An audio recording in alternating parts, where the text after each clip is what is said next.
Бүгінгі сабақта біз осындай детский крестьянка көйлек тігетін боламыз. Мінеке, осындай. Ол үшін бізге мына А4 жабыстырып, осындай сызба дайындап алдық. Бізге мына өлшемдері: көкірек айналасы 56 см, бел айналасы 52 см, бөксе айналасы 59 см, белдің ұзындығы 24,5, иықтың ұзындығы 8 см, и жең ұзындығы 33 см. Біріншіден сызған кезде ең басынан сіздер мына А точкасынан белдің ұзындығы өлшеп аласыздар. Мына жерде мынаның екеуінің сызығының айқасқаннан бізде мына жерде А точкасы болады. Сол А точкадан төменге қарай 24,5 см өлшеп аласыздар да Т нүктесін қоясыздар. Сол Т нүктесінен кейін А нүктесінен төменге қарай осы белдің ұзындығы арқасынан бөлеміз 2-ге, и қосамыз 2 см. Сол кезде бізде болады 16,5 болады бізде. Мына А точкадан 16,5 см точканы мен осы жерге белгіледім. Бұл Г нүктесі. Енді осы Г нүктеден мен белдің ұзындығы көкірек айналасын 2-ге бөлемін, оған 10 см қосамын. Жалпы көйлектің ені осындай болады. Мына 24 см болып шықты. Яғни мен 56 см-ді 2-ге бөлген кезде 56-ны мен 4-ге бөлемді, сонда жартысы 28, 28-ді 2-ге бөлгенде менде 14 болады. 14-ге 10 см қосқанда 24 см болады. Мына Г-дан мына точкаға дейін 24 см.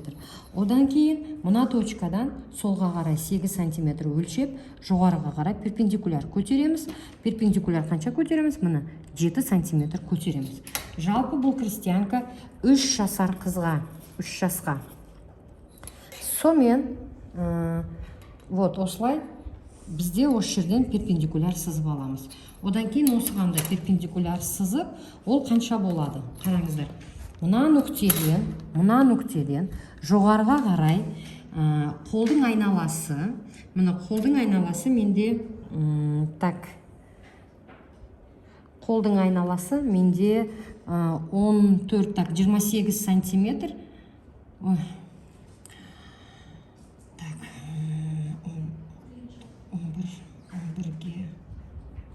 22 см, 22-ні 2-ге бөлген кезде 11 болады, 11-ді 5-ге қосқан кезде 16 см болады.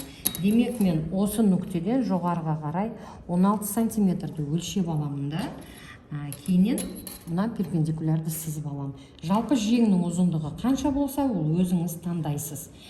Сосын мына точкадан да перпендикуляр сызып аласыз, и нүктелерін бәрін қосып аламыз. Мына бұрышта қанша болады? Жоғарыға қарай 6 см көтересіз, и жанына қарай 8 см көтересіз. Сол кезде осылай мына сызықты сызып аламыз да, и 2 бөлек бұны қиямыз. Бұл жең болады. Мынаны матаның бүктелген жеріне қоямыз. И мына жерде де матаның бүктелген жеріне қоямыз. Бұл көйлектің өзі болады.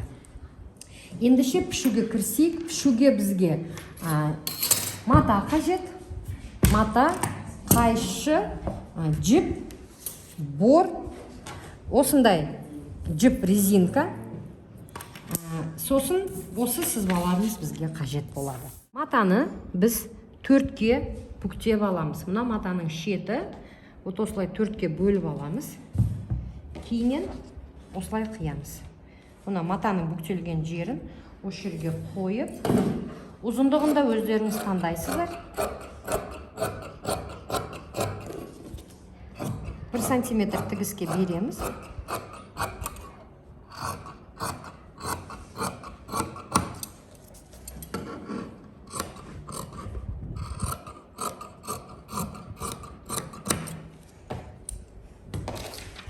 Келесі дәл солай тігіске беріп, жеңді мұны матаны бүктелген жерін, матаның бүктелген жеріне қойып аламыз.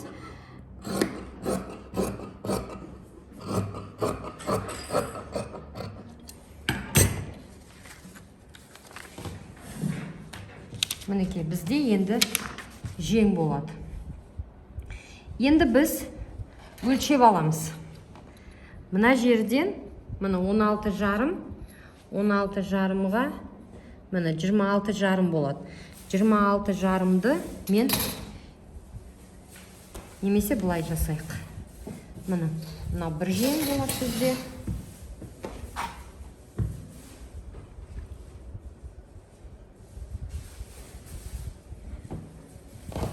Мынау бір жең болады. Мынау екінші жең болады. Мінеке, осындай болады. Енді біз айналдыра осы жерді өлшеп аласыздар. Мінеке. Мына 10. 10-ға қосамыз 33, 43. Міне. 43, 53 сантиметр болды. 53 сантиметр.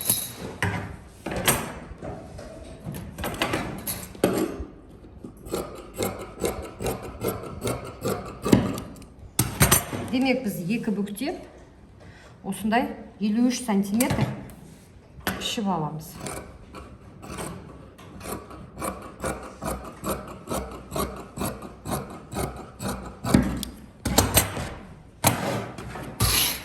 Елу үш сантиметр, тігіспен 55 сантиметр болады.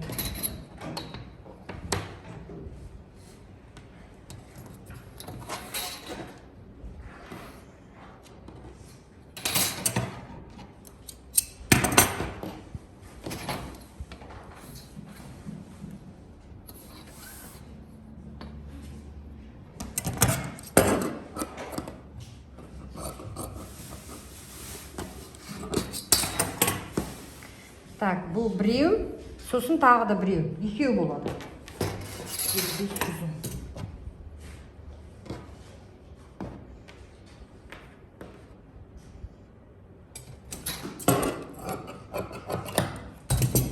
Мынау дайын болды. Мінеке. Енді етегіне валан тігеміз. Ол үшін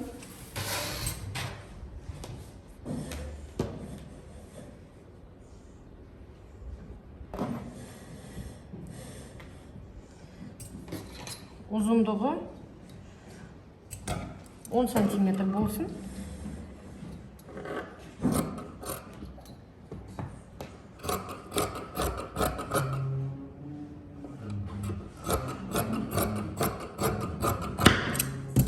Болды. Енді бізде валан, алды, арты, жеңі и рюшечкасы дайын болды.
Sen жүректің әні, өмірдің мәні сен.